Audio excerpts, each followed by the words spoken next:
चीमा साहब, आपने आज कश्मीर की बात की है। मैं मेरा उसके है तो ये मुनासिब तो नहीं लगता, लेकिन मेरा ये क्वेश्चन होगा कि क्या पाकिस्तान के हालात ठीक है? अगर कश्मीर के हालात खराब हैं, तो पाकिस्तान के इन्फ्लेशन के हालात क्या है? पाकिस्तान के अंदर लॉ एंड ऑर्डर के हालात क्या है? पाकिस्तान की अदालतें क्या कर रही हैं? पाकिस्तान का सियासी सर्कमस्टांसिस क्या है? पाकिस्तान के ट्रेड के हालात क्या है? चीमा साहब, मैं बल्कि ये कहूंगा, मैं हैरान था, कल बीबीसी ने रिपोर्ट किया है कि किस तरीके से 40,000 टन गंदम सिंध के गोदामों से अफगानिस्तान स्मगल कर दी गई। कुछ 4-5 बोरियां नहीं है चीमा साहब, 4-5 बोरियां नहीं है।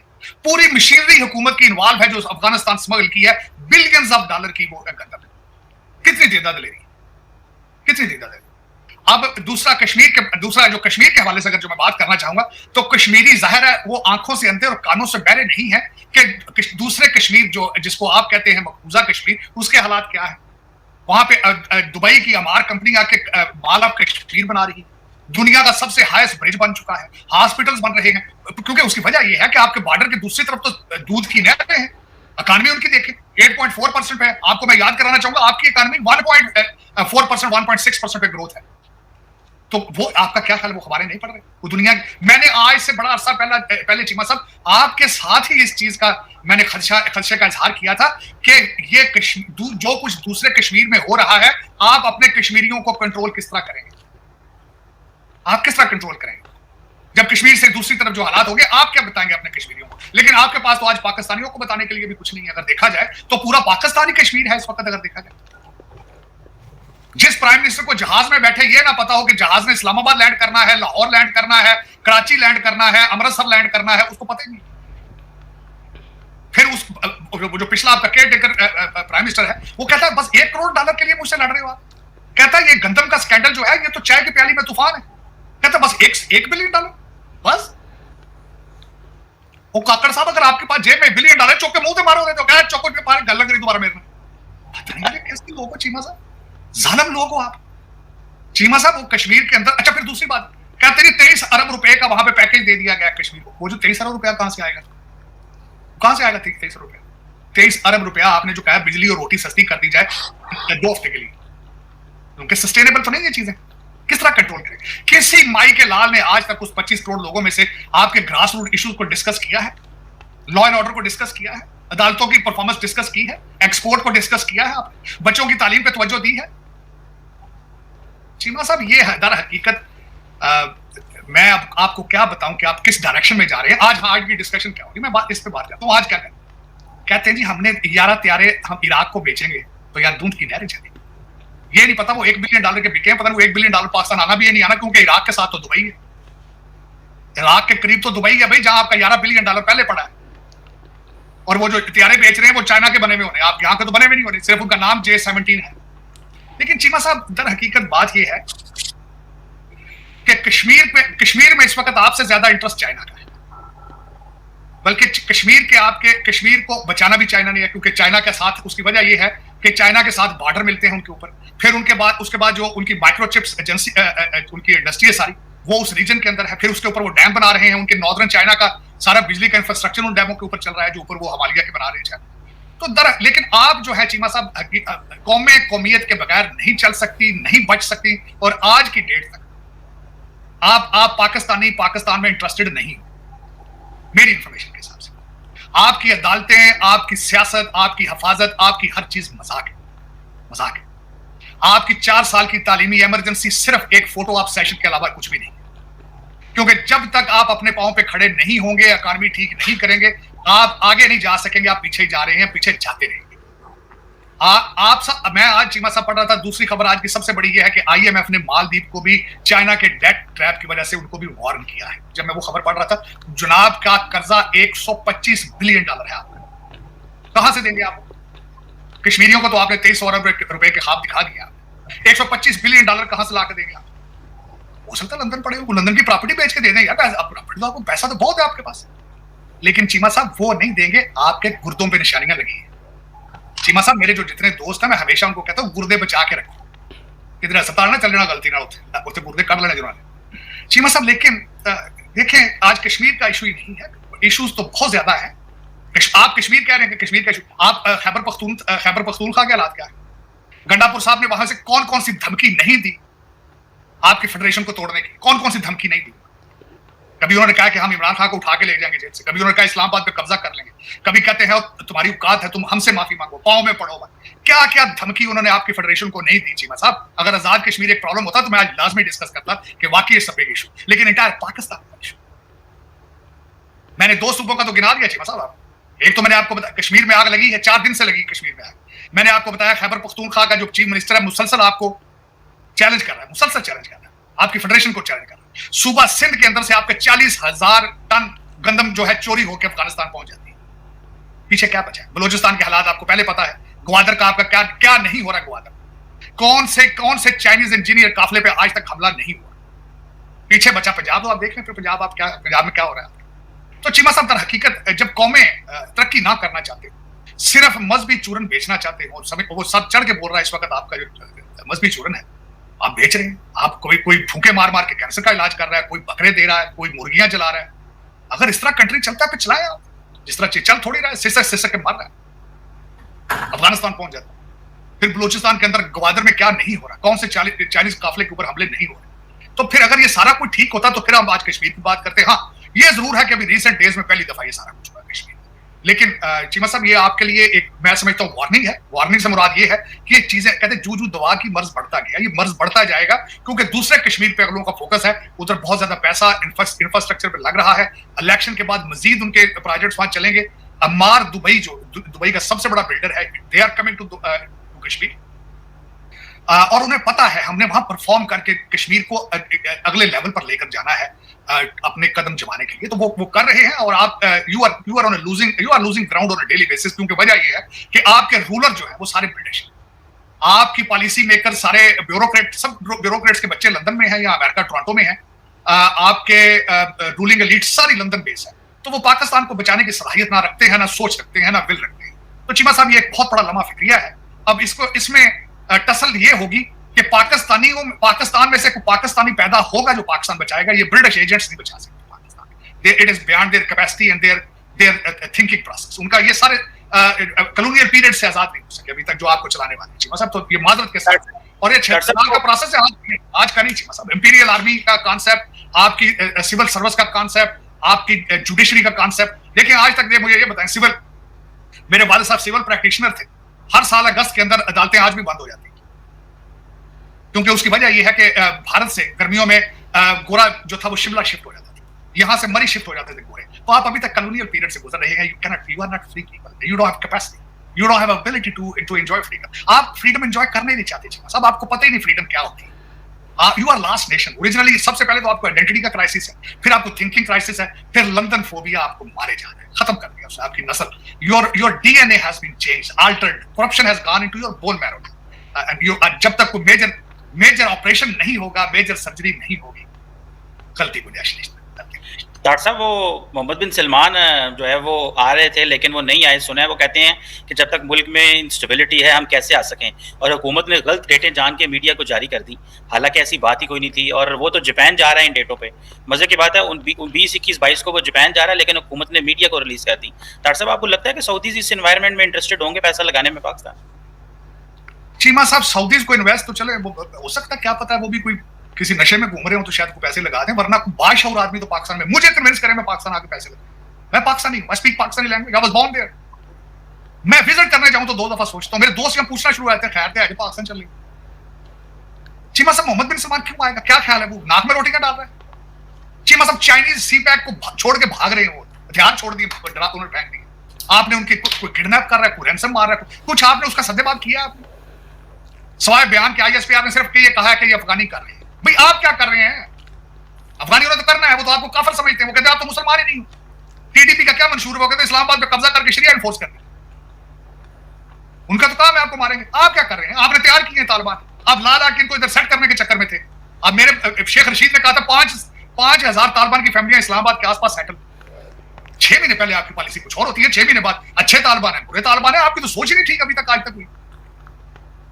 अच्छा दहशतगर्द तो बुरा दहशतगर्द कौन सा होता है? जरा डिफाइन तो करें इसको। आप दुनिया इसलिए परेशान, आप एसिड बेचते लेता कोई नहीं। लम्हा फिक्रिया चीमा साहब। आप ये देखें, कल परसों मैंने एक ट्वीट किया था, देखा था आपने? पीआई मैंने ट्वीट कि वो 6 साल के बच्चे की डेड बॉडीज कर दूं, वो भूल के वहां फ्लाइट वहां चला गया। पूछने वाला जो कोई नहीं चीमा साहब। क्या फर्क पड़ता है? किसी का रिश्तेदार होगा पायलट, उसको किसने पूछना है? या एयरफोर्स से आया होगा वो। आपके पीआईए के पायलट अनटचेबल है, इनविंसिबल है, क्यों? सारे एयरफोर्स से आते हैं, सारे जर्नैलों के पुत्र पुत्री है, कौन पूछ सकता? चीमा साहब, ये इस तरह नहीं होगा। मेरे जैसे कई और भी पाकिस्तानी हैं जो अभी भी ख्वाब देख रहे हैं आसिम मुनीर और काजी फैज ईसा की वजह से। अभी तक भी वो कोशिश कर रहे हैं, ऑप्टिमिस्टिक रहे हैं। अभी तक वो सोच रहे हैं शायद ये दो बंदे कुछ करने की सलाहियत रखते होंगे। पीछे तो नहीं, पीछे तो सस सी ना, पीछे तो कहते सी हाय ये जालिम मार्शल आ भी नहीं लाते, पीछे तो हो रहे पता नहीं। पर अब क्या रुकावट है, पता नहीं क्या बात है कि अब कौन सी चीज इनको रोक रही है कि पाकिस्तान को बचाने का सद्देबाब किया। ब्लीडिंग हो रही है, करप्शन में तो कुछ इसको रोकने की सलाहियत रखता हो, सोच ही रखता हो, कम से कम सोच ही रखता होना तो बहुत दूर की बात होती, सोच ही रखता हो कि मैं पाकिस्तान बचाऊं। प्रोपेगेंडा से आगे नहीं बढ़ रहे आप। प्रोपेगेंडा जाहिर कमजोर हो आप। मुझे एक छोटी सी चीमा साहब बात, 9 मई के जो 9 मई के कसूरवार लोगों को सजा देने से कौन रोक रहा है? इतनी भी कमजोरी कभी आपने देखी है? आपकी इस रजीम ने अगले दिन हथियार फेंक दिए जिस दिन उन्होंने कहा था 9 मई को कि ये दोबारा ना हो। क्यों ना हो भाई? क्योंकि आपने सजाएं दी उनको। जिस कौम के अंदर सजा जजा ना हो फिर वाकई रिपीट होते हैं। आप इतने कमजोर हैं, आपने कहा आप मजीद कहते अगो ना चंड मारना, तुझे एक चंड मारी सी हूं ना फिर ना मारना, सब दर्द होती। इस तरह भी होता कभी? चीमा साहब, ये दर हकीकत मेरे जैसे कई लोग जो इस वक्त बाहर बैठे हैं, जो ख्वाब देखते रहे हैं शायद जनरल आसिम मुनीर जो है वो या काजी फैज ईसा साहब शायद पाकिस्तान बदलने की सलाहियत रखते हैं, जो मेरे ख्याल में हम सोचते थे। लेकिन ये कि वो भी मायूस होते जा रहे हैं अब दिन ब दिन, क्योंकि ना किसी करप्शन के, ना गंदम के स्कैंडल पे किसी को सजा दी जा रही है, ना किसी ने चीनी के स्कैंडल पे सजा दी थी, ना किसी और को सजा, 9 मई वालों को सजा नहीं दी जा रही। करप्शन वैसे ही सौदेबाजियां हो रही हैं, दमादम मस्त कलंदर हो रहा है। आपके सूबा सरहद के अंदर से कौन कौन सी गालियां अभी तक गंडापुर साहब ने नहीं दी, लेकिन पता नहीं क्या बात है, लोग फिर आप किस तरह चल रहे हैं, किस तरह आगे चलेंगे, लेकिन दुनिया देख रही है। और फिर आसपास से लोग इसी तरह आवाजें लगाते हैं कि पीओके का क्या किया, पाकिस्तान ऑक्युपाइड कश्मीर का फ्यूचर क्या है। फिर वाज़ेह जाहिर उनका हक बनता है, क्योंकि आप कमजोर नजर आ रहे हैं, आप बिल्कुल कमजोर लग रहे हैं, आप चलने की सकत नहीं रखते, आप रींग रहे हैं, सिसक रहे हैं as a nation, not as a country. तो मैंने आपको बता दिया था कि you don't qualify to be called as a country according to the definition of political science. As a society you are collapsing, आप सिसक के इंसानियत और society as a society you are giving up on it. लोग जो भागने की सलाहियत रखते हैं वो भाग रहे हैं चीमा साहब, जो वीजों पे आ सकते हैं वो आ रहे हैं, जो पैदल भाग सकते हैं भाग रहे हैं। सिर्फ वो लोग हैं जो वीजा एप्लीकेशन भर सकते हैं और जिनकी टांगें काम नहीं करती वो बाकी वहां मौजूद है इस वक्त, और उनकी तादाद 25 करोड़ के करीब है। और वो भी क्या है, वो काले बकरों पे बिलीव करते हैं, वो पीरनियों पे बिलीव करते हैं, फूकों से कैंसर का इलाज कर रहे हैं। तो चले, आपने एटॉमिक पावर बकरों पे चलानी है तो काला बकरा रोज एक दे दिया करें, तो चलते देखते हैं। मैं कहता हूँ IMF के ऊपर भी कोई दम करें आप, कि वो किसी दिन आके $8 बिलियन का चेक रख के भूल जाए आपके टेबल, फूक मारो ना। ओ भाई ये शोफ लो बुलाओ, कितने गए शोफ उनको यार, फूका पीर साहब IMF के 2 फूका मारे हैं। साहब इस तरह भी पाकिस्तान का जो कर्जे इतने बढ़ गए हैं कि पाकिस्तान सिर्फ जो पाकिस्तान की फेडरल गवर्नमेंट है वो टोटल जीडीपी का 0.4% यानी कि 300-350 अरब जो है वो लगा सकता है डेवलपमेंट के ऊपर। दैट्स अब इंडिया डेवलपमेंट पे पैसा लगा रहा है और हमारे पास अब डेवलपमेंट के लिए पैसा नहीं बचा, क्योंकि IMF कहती है पैसे ना लगाओ। दैट्स अब अगर ये ट्रेंड चलता रहता है तो हम तो अगले 5-10 सालों के अंदर हमारा तो इंफ्रास्ट्रक्चर सारा टूट भी जाएगा और नया इंफ्रास्ट्रक्चर भी नहीं बना पाएंगे। दैट्स अब इसको कितना खतरनाक समझते हैं। हमारा तो ग्वादर पोर्ट भी खतरे में है अगर चाबहार पोर्ट जो ईरान का है वो चलता है, क्योंकि इंडियन एंड ईरानी उस पर बड़ा काम कर रहे हैं। आप इसको कैसे देखते हैं, वहां पे बहुत ज्यादा इंफ्रास्ट्रक्चर डेवलपमेंट और हमारे पास पैसे कोई ना होना? चीमा साहब, मैंने उनके विजिट को बड़े सेंसिटिव तरीके से देखा है कि इलेक्शन के दौरान दौरा करना, और वो कितना अर्जेंट था। अब मैं बताना चाहता हूँ अर्जेंट क्यों था, क्योंकि श्रीलंका की पोर्ट के ऊपर चाइना एक्सपेंशन कर रहे, तो भारत के लिए बड़ा जरूरी था अपनी नेवल सुप्रीमेसी अपने एरिया के अंदर अपनी उसको बढ़ाता, अपनी पावर को उन्होंने बढ़ाया, क्योंकि श्रीलंका की पोर्ट जो है उसको एक्सपेंड कर रहा है चाइना वहां पे, और वहां पे वो कैपेसिटी रखेंगे अपनी नेवी को वहां लाने के लिए। अब दूसरी बात करते हैं पाकिस्तान की ग्रोथ। चीमा साहब, डेवलपमेंट पे पैसा तब लगाया जाता है जब आप सर्वाइव करने की सलाहियत रखते हैं। आप अपने सर्वाइवल पे पैसे लगाएंगे या डेवलपमेंट पे पैसे लगाएंगे? आपके बच्चे लंदन में अगर भूखे बैठे हो, ट्यूशन फीसें उनकी न दी जा रही हो, आपका लंदन वाले घर का छत लीक हो रहा हो, तो फिर पाकिस्तान की डेवलपमेंट पे पैसे लगाएंगे या लंदन के घर की मरम्मत कराएंगे? चीमा साहब, दर हकीकत आप हर चीज से बच जाएंगे। करप्शन का कैंसर जो आपकी जिस्म के अंदर इस वक्त ग्रो कर रहा है, स्पीडी, जब तक उसको कीमोथेरेपी नहीं देगा कोई ताकतवर आदमी, उसकी सर्जरी नहीं करेगा, जब तक उस वक्त तक आप सर्वाइव नहीं करेंगे। ये मैं आज को आपको गारंटी कर रहा हूं। कैंसर इज मूविंग, आपका स्टेज 4 कैंसर है इस वक्त, स्टेज 4। ये मैं कंक्लूड किया है जब मैंने BBC कल की खबर पढ़ी थी कि 40,000 टन गंदम बोरियों की शक्ल में लिफाफियां नहीं गई, बोरियां गई थी, ट्रकों से गई होगी, ट्रेनों से गई होगी अफगानिस्तान। कितनी खूबसूरती से स्मगल की गई और बताया गया था कि ये सारी सैलाब से खत्म हो गई है, ये जानवरों को डाल दी। चीमा साहब, ये इस तरह मुल्क नहीं चलते, इस तरह बस अड्डा नहीं चलता जिस तरह मुल्क चला रहे, वैगनों का अड्डा नहीं, टांगे का अड्डा नहीं इस तरह चल सकता जिस तरह मुल्क चला रहे। पता नहीं कौन चला रहा है, काले बकरे चला रहे हैं, पीरनियां चला रही हैं, पीर चला रहे हैं, कौन चला रहा है इसमें? कोई समझ जिस तरह आप चला रहे हैं इस तरह तो टांगे का अड्डा नहीं चलता है।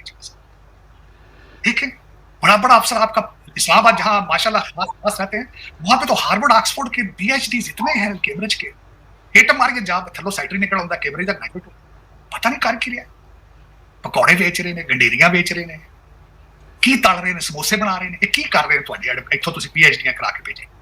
हाँ, बच्चे सब दे लंदन, ये तो दस दे बच्चे सबके लंदन और टोरंटो। इस वक्त Toronto is a prime destination of your property, is flourishing.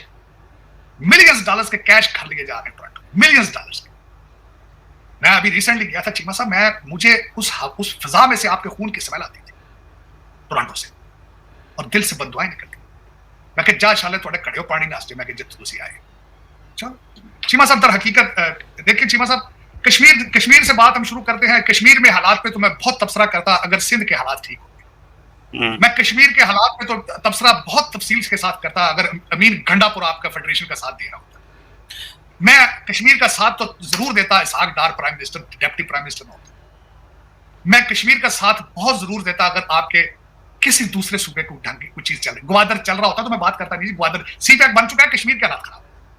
Cheema साहब, आप 26 बिलियन चाइनीज का खाया, जाड़ा पिज्जा लेने के लिए आप मैं तो पापा जान पिज्जा खाना छोड़ दिया क्योंकि मुझे उसमें से पाकिस्तानियों के खून की स्मेल आती है। मुझे उसमें टमाटो सॉस के बजाय आपका खून नजर आता है।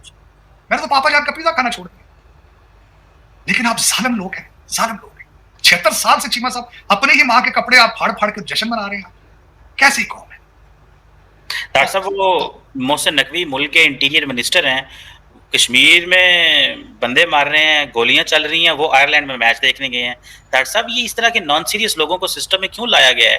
इस पे तो देखिए ना, ये तो बड़ी गलत बात है कि इंटीरियर मिनिस्टर जैसे तैसे भी हो, तुम सेनेटर हो भाई, तुम इंटीरियर मिनिस्टर हो, तुम इंग्लैंड मैच देखने गए हो आयरलैंड में, पीछे से सारा मुल्क का निज़ाम चल रहा है। डॉक्टर साहब, ये जो हमारे मुल्क में एक्सपेरिमेंट किया जा रहा है कि ताकत किसी और के पास होती है और खड़ा किसी को सामने किसी और को कर दिया है, आपको लगता है ये वर्केबल आइडिया है? इससे 250 करोड़ का मुल्क चलेगा डॉक्टर साहब, 40 करोड़ का?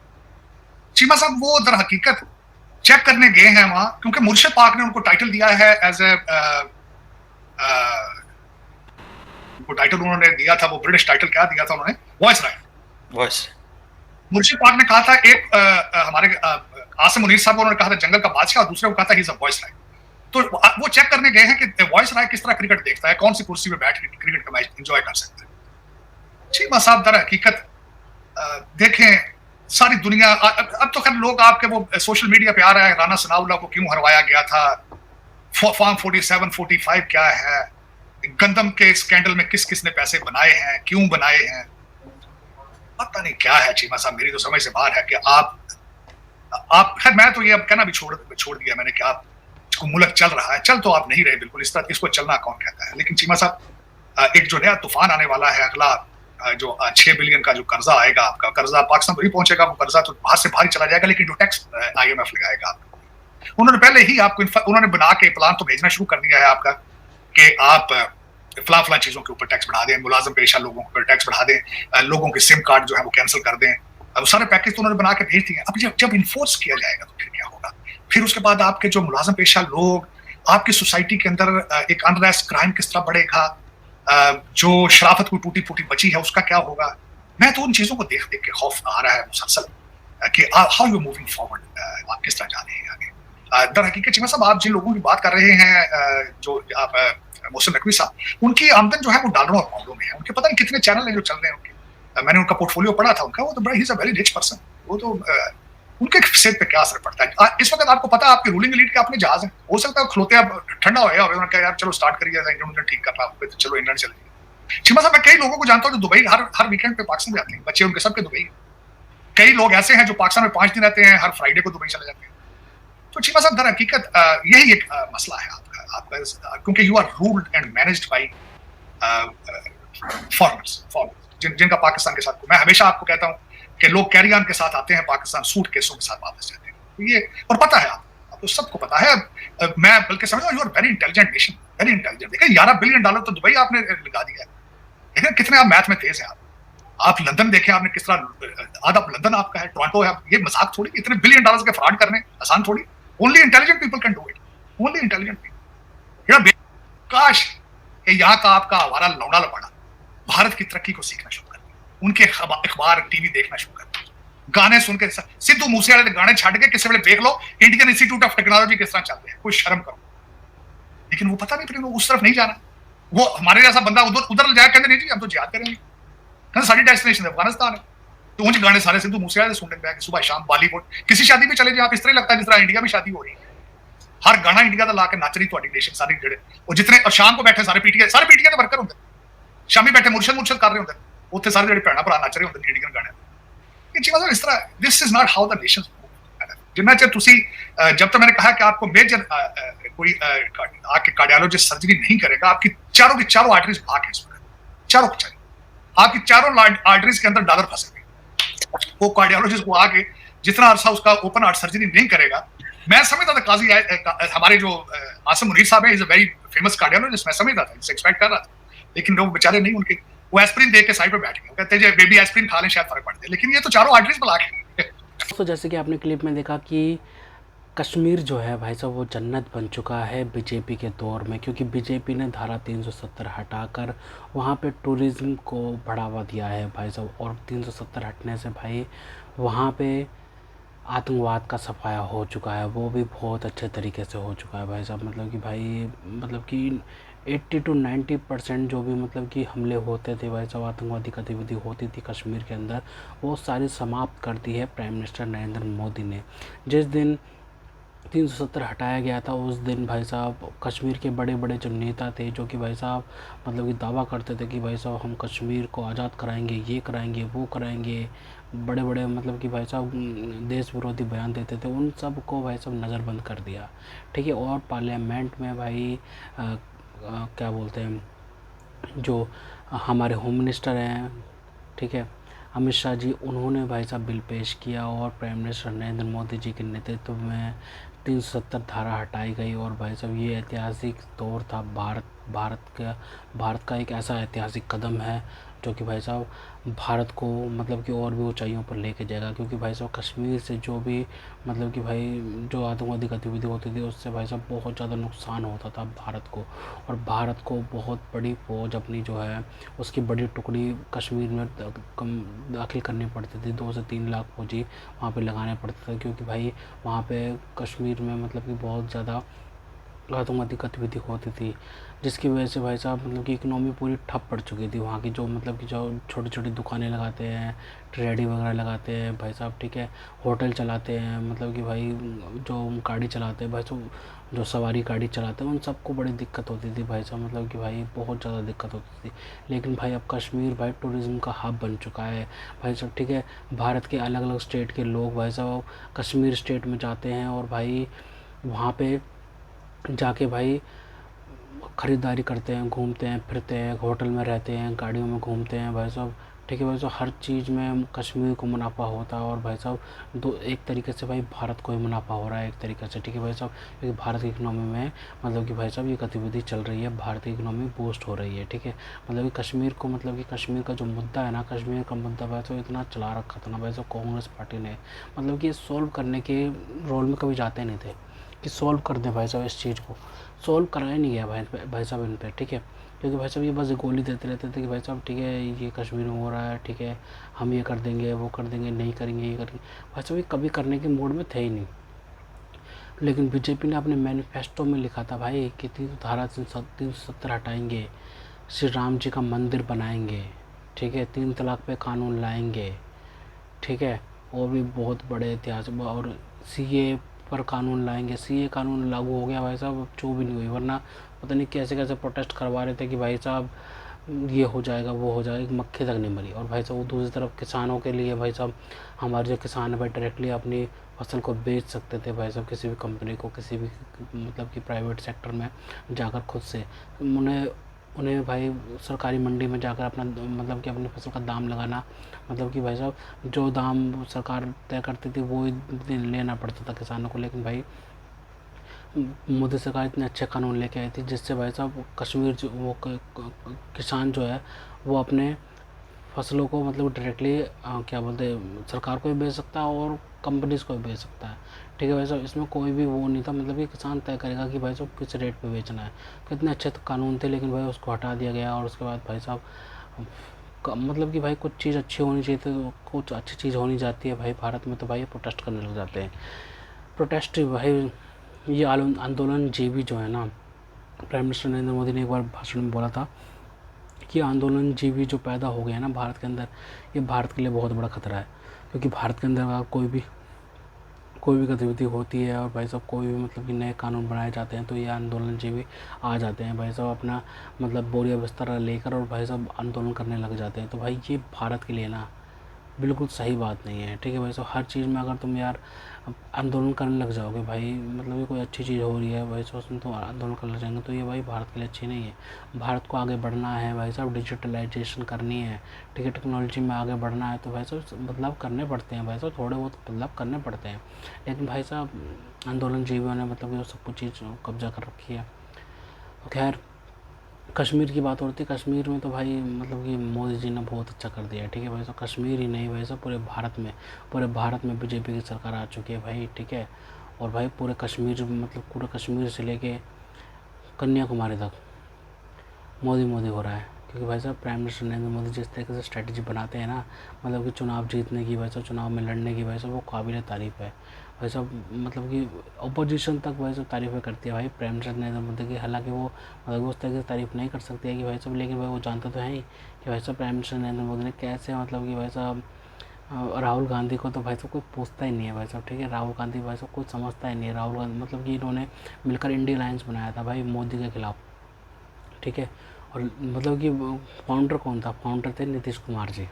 ठीक है, और ममता बनर्जी को भी मान सकते हैं भाई साहब। और वो ममता बनर्जी भी दूर हो चुकी है इंडिया लाइन से, और नीतीश कुमार ने तो भाई साहब क्या बोलते हैं बीजेपी एनडीए में, गठबंधन में एनडीए में बीजेपी के साथ में जो है उसमें जाके भाई साहब मिनिस्ट्री ले ली है सेंट्रल मिनिस्ट्री ले ली है और दिल्ली में रह रहे हैं। और भाई साहब उन्होंने चीफ मिनिस्टर के पद से, बिहार के चीफ मिनिस्टर के पद से ना इस्तीफा दे दिया है। बताओ ये कितनी बड़ी बात है कि भाई साहब मतलब कि भाई साहब बिहार में कहा जाता था कि भाई साहब नीतीश कुमार मतलब सरकार के मतलब कि सीटें किसकी भी आए भाई साहब सरकार सिर्फ नीतीश कुमार की बनेगी, चीफ मिनिस्टर सिर्फ और सिर्फ नीतीश कुमार ही बनेगा। लेकिन भाई वो ट्रेंड चेंज हो गया। नीतीश कुमार को भाई साहब सेंट्रल लेवल पे ले आई है बीजेपी, सेंट्रल लेवल पे सेंट्रल मिनिस्टर बना दिया गया है उनको भाई साहब। ठीक है, तो भाई मिनिस्टर कैबिनेट मिनिस्टर बना दिया गया है। ठीक है भाई साहब सेंट्रल मिनिस्ट्री में। और नीतीश कुमार तो भाई साहब अब चले गए हैं सेंट्रल मिनिस्ट्री में। और भाई साहब बिहार में तो भाई साहब बीजेपी का मुख्यमंत्री बैठ गया है, पहली बार बीजेपी का मुख्यमंत्री बैठा है बिहार में। और भाई पहली बार भाई साहब पश्चिम बंगाल में भी बीजेपी का भाई साहब पहली बार सीएम बना है शुवेंदु अधिकारी जी, जो कि भाई साहब ऐतिहासिक भाई साहब ऐतिहासिक वो ले रहे हैं, फैसले ले रहे हैं भाई साहब पश्चिम बंगाल की आवाम के लिए, जनता के लिए। ठीक है भाई साहब ऐतिहासिक फैसले ले रहे हैं भाई साहब। जिस तरीके से ईद पर फैसला लिया उन्होंने कि भाई साहब सार्वजनिक ईद नहीं बनाई जाएगी, मतलब अपने घरों में बनाओ, मतलब कि जो भी गंदगी फैलती है बाहर वो नहीं होनी चाहिए। ठीक है भाई साहब साफ बात है। ठीक है भाई साहब, और घुसपैठियों को लेके भाई साहब मतलब कि ज़मीनें दे दी है भाई बीएसएफ को पहले कैबिनेट के पहले ही दिन। तो भाई साहब ये जताती है कि भाई साहब बीजेपी काम करना चाहती है, वो काम करती है। जब भी वो लोग वोट देते हैं भाई उनको, तो मतलब कि लोग कहते हैं बीजेपी का राज क्या है, कैसे जीतती है भाई साहब, वो काम करते हैं, वो ग्राउंड लेवल पे आके काम करते हैं और जीतते हैं भाई साहब। इससे किसी को क्या तकलीफ होती है मुझे तो ये समझ नहीं आता। तो खैर तो दोस्तों अगर आपको हमारी ये वीडियो पसंद आए तो कम से कम व्हाट्सएप पर जरूर शेयर कीजिएगा, साथ साथ चैनल को सब्सक्राइब करके हमारा मनोबल जरूर बढ़ेगा, ताकि मैं आपके लिए ऐसे ही मनोरंजन वीडियोस बनाते रहें। तो गाइस मिलता है आपसे अगले वीडियो में, तब तक ले जय हिंद।